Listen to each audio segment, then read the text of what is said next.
history in the making, healing to be awakened. Yeah, you are the star of your story at Let's Talk and Grow with Ms Roshumba. My son is born on a Wednesday. Seen and felt because they are the largest group. And so we got your back. No, we're not perfect.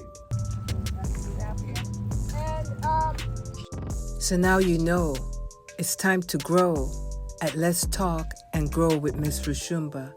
Let the healing begin. Greetings, my earthly family. I want to welcome all of you to another segment of Let's Talk and Grow. I am your host, Ms Roshumba. I have a guest here today, Mr. Odom. I will be elaborating on him in a moment. But let me go through my ritual. Give thanks to our Creator, for which a space has been etched out for us this day, to build on our yesterdays that which is good, and to make today better in every way. The quote for today is, if you didn't earn it, then you shouldn't take it. If you didn't earn it, then you shouldn't take it. That's a quote from Mr. Odom. So my aim and duty is to open our minds to different ways to empower and grow by the unique conversations that my guests and I will discuss. Our lives, work, and journey combined with success, and even that what may be considered failures, just adds to the flavor of our humanity. And through it all, we must grow. So I invite you all to listen in as we talk it out. As you know, I like to give a proper intro to my guests. And to you also, you know who I brought to the table today. The moment I met Mr. Joe Odom, I was reminded as to why the work I've been chosen to do is so necessary. I'm reminded of the gentle strength that exists in a few that has lived a lifetime under the most unspeakable conditions, Mr. Odom, and excel. The norm for many, now middle-aged and older folks, was often to be sent into a world by their families, often unprepared of the knowledge of their foreparents. Indescribable upbringing. Reasons why were often because they did not want the future generation to be burdened by their sorrow stories, so they didn't share it. It's called family secrets. And yet, the Black family, and the Black man in particular, his story is an evolving saga.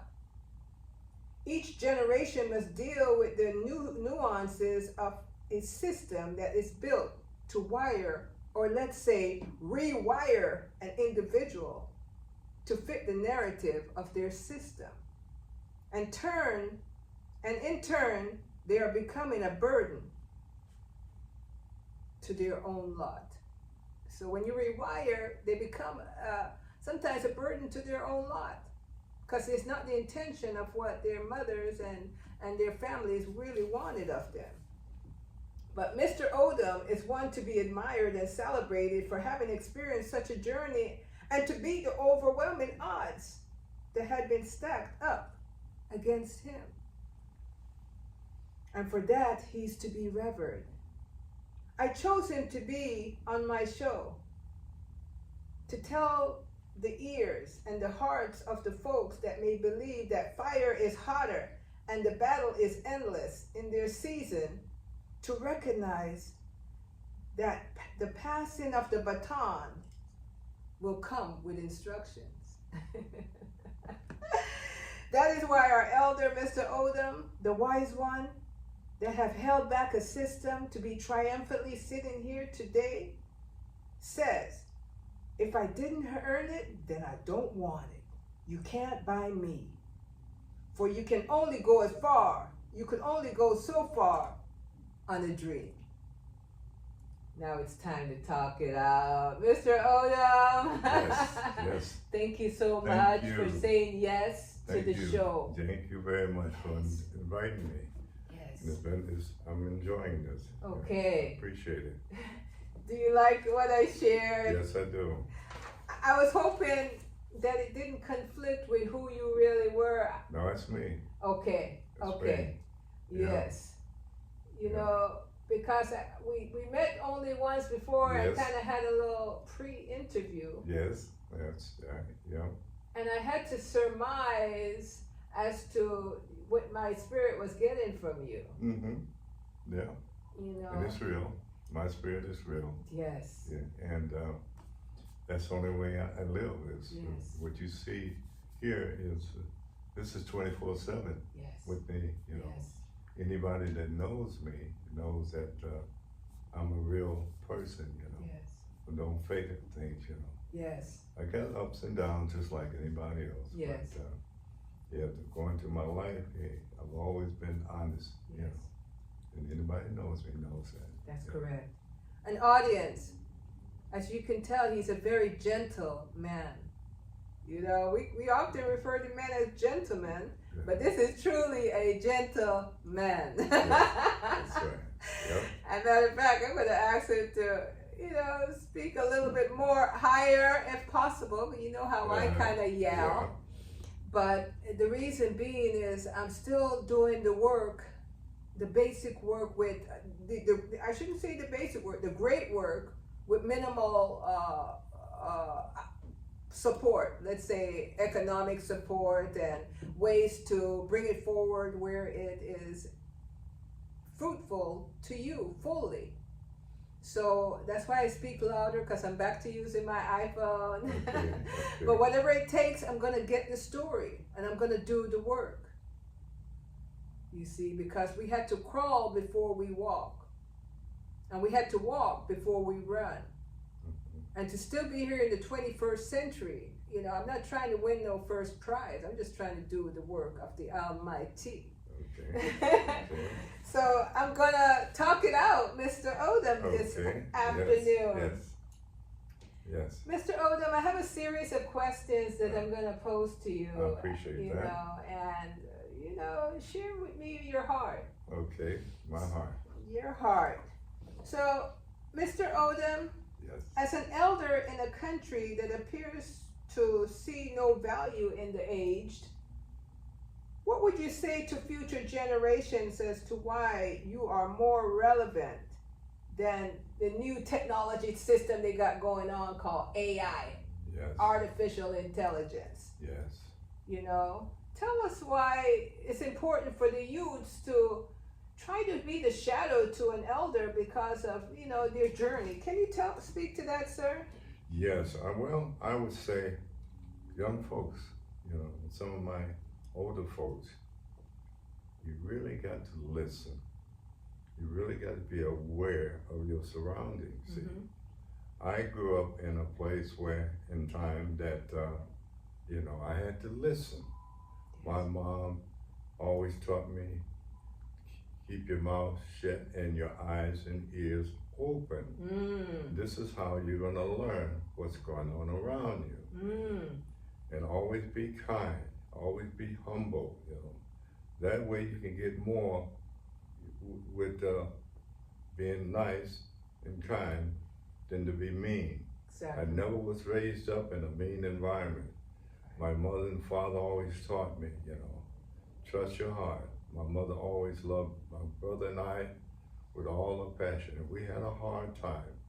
You know, we had a very hard time living in Chicago in the projects that we call housing. Yeah. Okay. Mm-hmm. Okay. So you are a born African American to the truest sense of the word.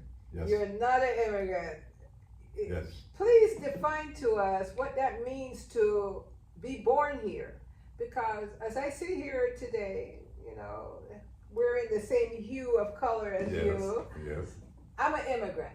Okay. And there's a lot of immigrants that have come recently to this country. Yes. No, I want you to speak to what it means to be born here and have your ancestral blood in the soil here. Yes. What does it mean in the 21st century now to say, I am born African American? Yes, I was born African American, and it was very, very difficult when I was a child. I was mistreated by teachers that looked at me differently. I had to rise up from that. My mother used to tell me, hold your head up, hold your head up, hold your back straight. And I had to do that through all those adversities. But I survived, see. But it's the determination. You got to have heart to do that, you know. What state were you born? What state were you from? Now, I was born in a place called Marion, Arkansas. Never been there, just born there. My mom and dad, biological dad, they went to Chicago. Then from Chicago, we had some bad experience with my mom and dad. But dad, back in those days, some of the men would leave you. They would leave the wife and family and stuff, you know, because they could not deal with the struggle, you know. Okay. See, but that's where it was back then. So you were born in the South. Born in the South. And raised in Chicago. In Chicago. Illinois. Yes. Very powerful state. Yes. Illinois. And so, having been born in the South and raised in what? Chicago is kind of like the Midwest? Midwest. You know, under challenging circumstances. Yes. Under challenging circumstances, because that was considered the post-Reconstruction years of the country. Am I saying that correctly? Yes, you had folks from the South, deep South. They went to Chicago, Michigan, New York, those type of places. California. Folks that was born in Texas, they were the ones that go to California, Arizona, and Oregon, and places like that. That's called the Great Migration, right? Great Migration, yes. A lot of people don't know that one of the greatest migration that occurred in America was the African Americans leaving the South. Yes. And like Mr. Odom said, to go into places like Chicago, you know, New York, and other parts of the country. So that again takes us back to what it means to be an African American born. That's right. See. And knowing why you were leaving. That's right. So why were the people leaving? Were they leaving the post-Reconstruction, the Jim Crow years? Yes. It was racism, and it was very difficult for my mother, see. And this racism, as it is today, it still hasn't changed. It's different flavors of it, you know, but yeah. Some of the effects is, not to interrupt you totally, but some of the effects is like what you said when your father left. Yeah. He couldn't handle the pressure. Couldn't handle the pressure. So he left. He left. And then the schooling.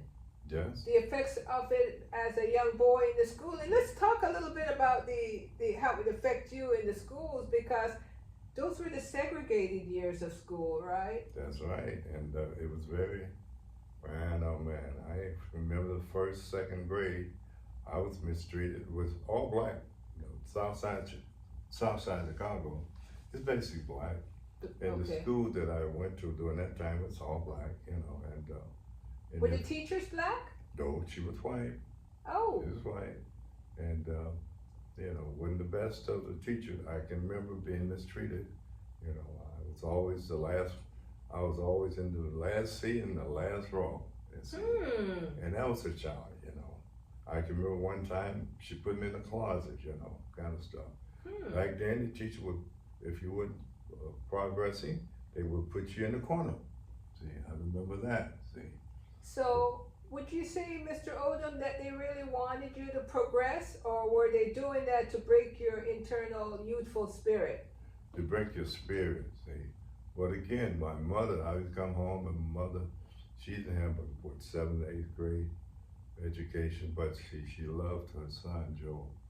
She loved her son. They called me Joe Edwin. But she loved her son, and she tried to, you know, she couldn't deal with the teachers, so my stepdad, my mother did meet another nice black man. That's beautiful. And back then, black men, good black men, would take a family, and if you loved the mother, he loved the family, and would raise that family. Okay. Yeah, but he said, well, okay, we moved to Gary, Indiana. Gary, Indiana, where Michael Jackson is from. Gary, Indiana. Okay. And that's what helped me. That's what saved me.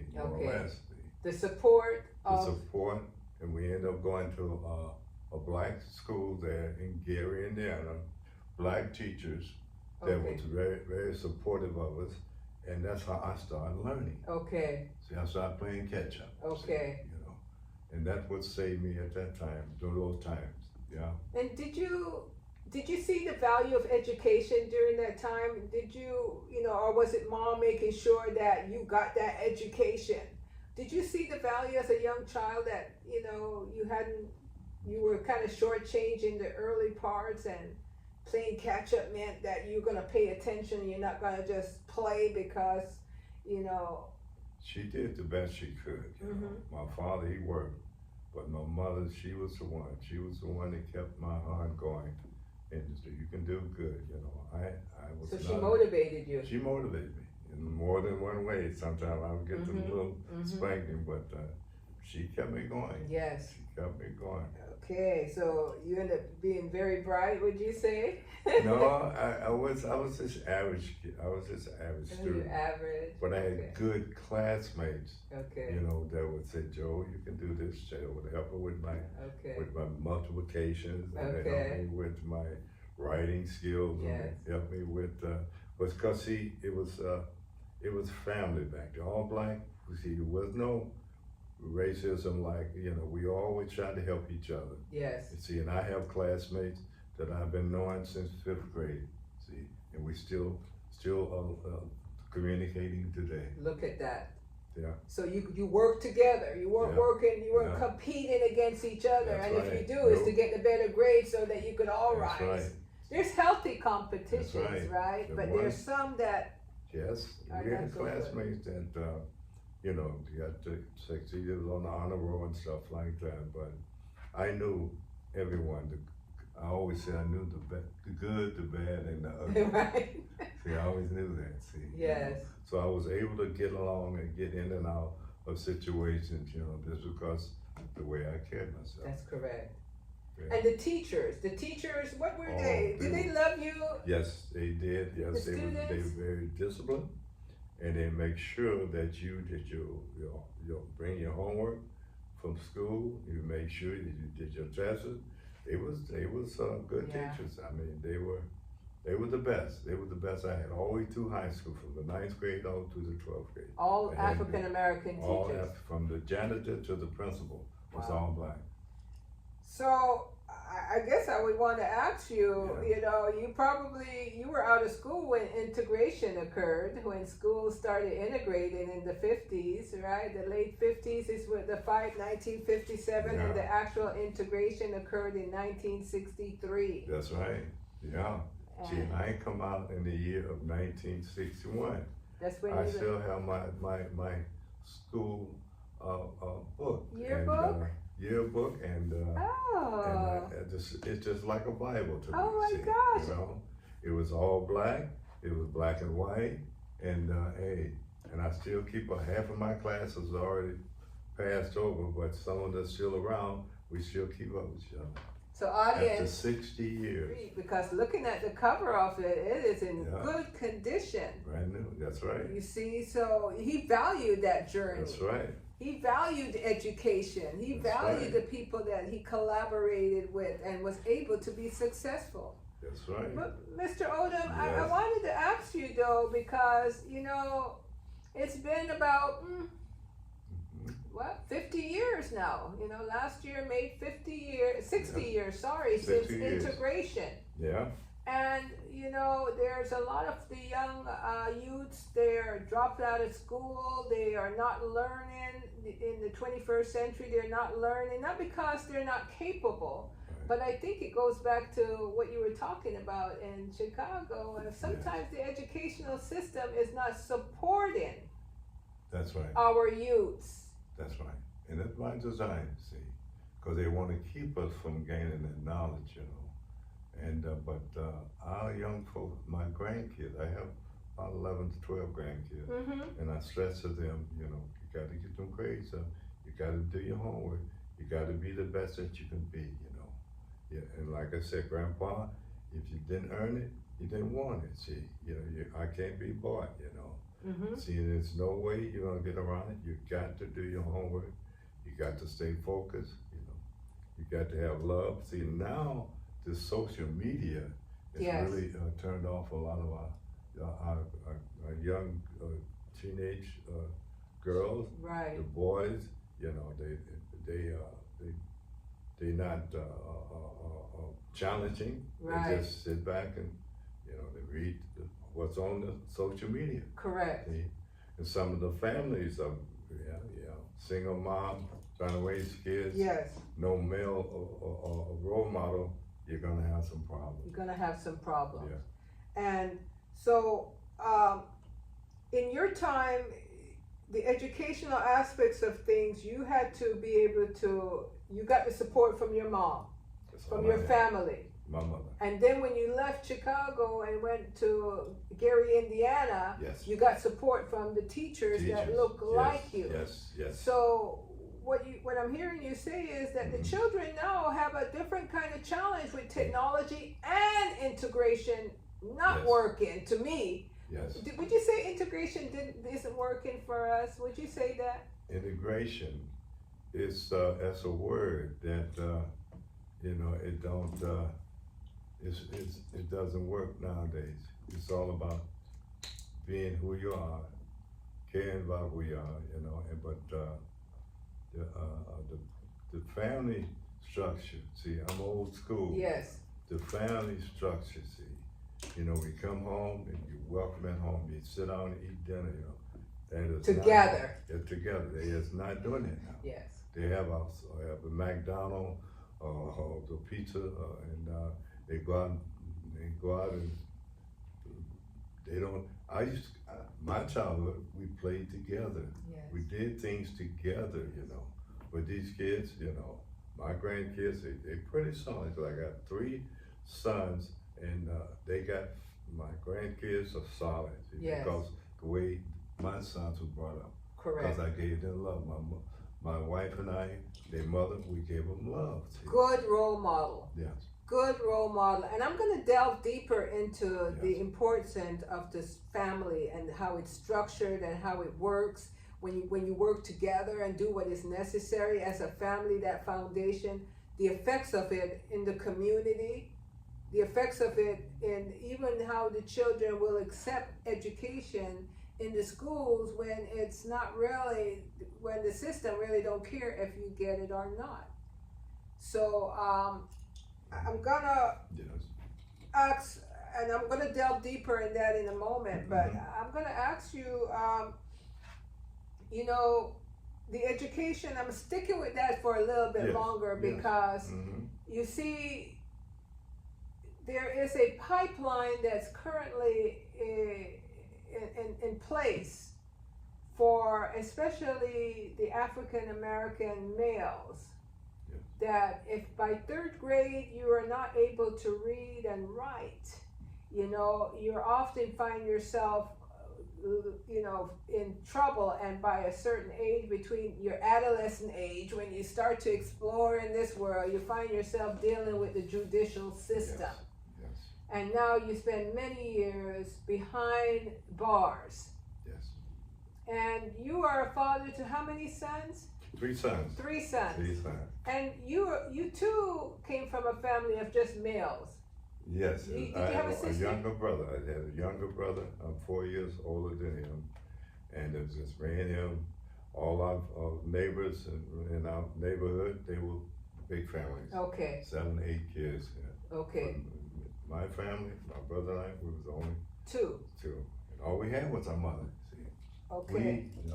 My dad, my stepdad, he was, and back then, a lot of black men, they would go to work hard, and come home, and go to bed, go back to work. Yes. See, and so my mother was the one that tried to keep me Right. In the focus, and Right. So that's where it was. so things have changed a lot since that, Yes. as we know. Mother is working, father oftentimes is out of the house, but kudos to the fathers that are not. I'm not saying that all black men just run away. We understand why you even have to leave sometimes, and why, and we appreciate when you do stay, because it's the system that you're explaining is very complex. Yes. And but one thing I wanted to zero and stay on is Yes. that pipeline to the prison. And oftentimes it's because the young African American youth or the young black youth, because that's what we're being called in the 21st century, Yes. black people. Yes. A lot of times what we end up finding is that they start to search for that male role model. Yeah. And the effects of not finding that to guide them. Yes. Speak to that, if you would, Now, sir. back then, as coming up in the teens, I had good childhood friends, but it was one male, black, that I really looked up to, and he always tried to keep us was a Boy Scout leader. Boy Scout leader. Boy Scout leader. Mr. Crockett, I never will forget him. Wow. Because he always sit us down and talk to us. He was the only black male that we had around us that said, hey, this, that, he taught us how to stand up tall. To be gentlemen, to That's stand right. up, be Mr. respectful. Crockett, that was his name. I never will forget it. Wow. Yeah. And so these days, Girl Scouts and Boy Scouts, we don't hardly hear about No, that. see, they have basically destroyed it. It's not the same. It gave you structures. Yeah, you go somewhere where you could be, doing scouting and learn how to do things together as a group. Yes.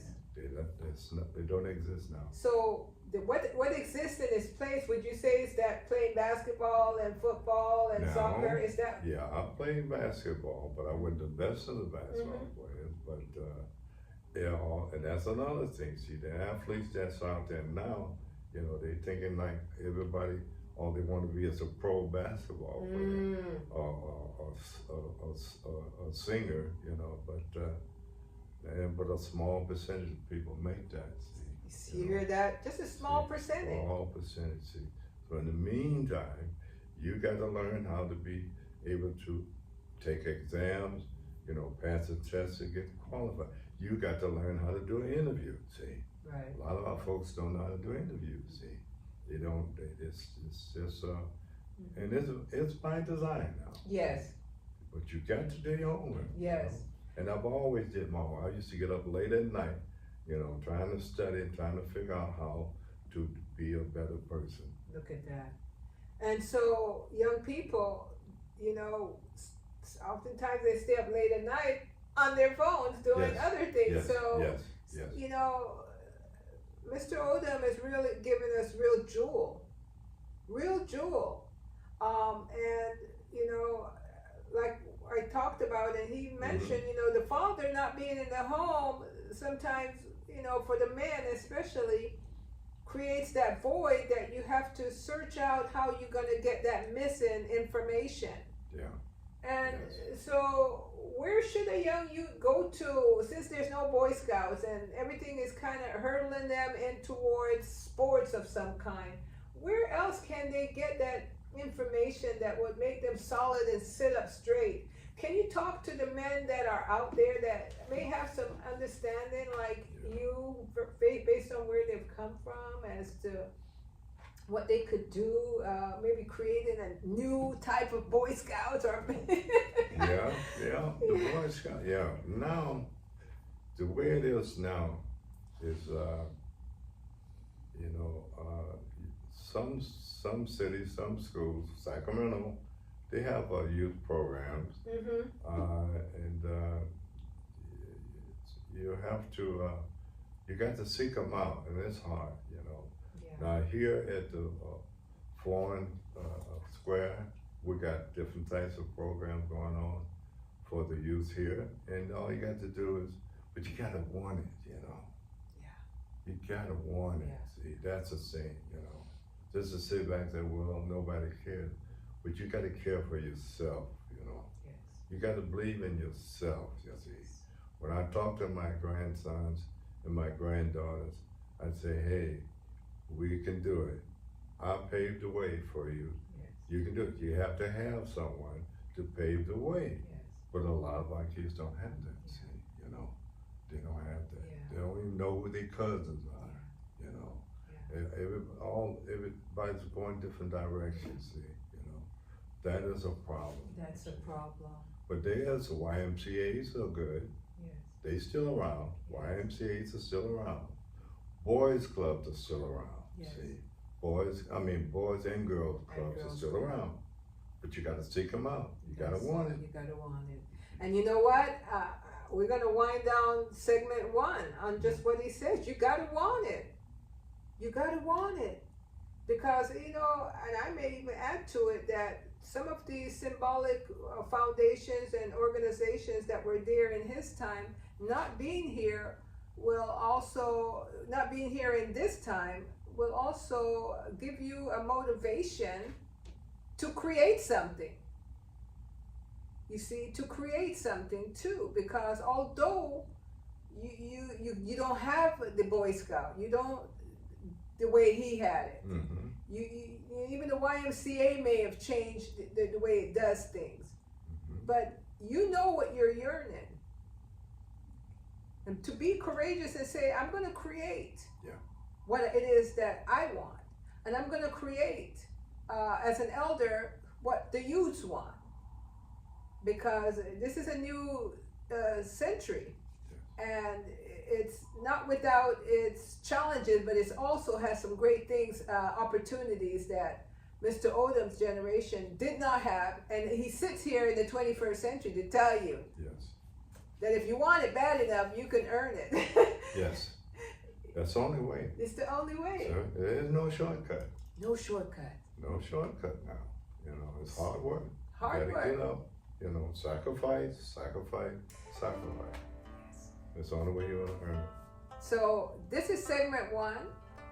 Mr. Odom, thank you for being here in segment 1, and we're gonna go to segment 2. Yes. So folks, please leave a comment, share, tell a friend to come and watch segment 1 and the next segment that's about to occur, because we're the ones we've been waiting for. And as I talk it out with Mr. Odom, the goal is for us to grow. So let's talk and grow, and meet you on the other side. Okay. All right. Mm-hmm. Thank you, Mr. Odom. Yes. So now you know it's time to grow at Let's Talk and Grow with Ms Roshumba. Let the healing begin.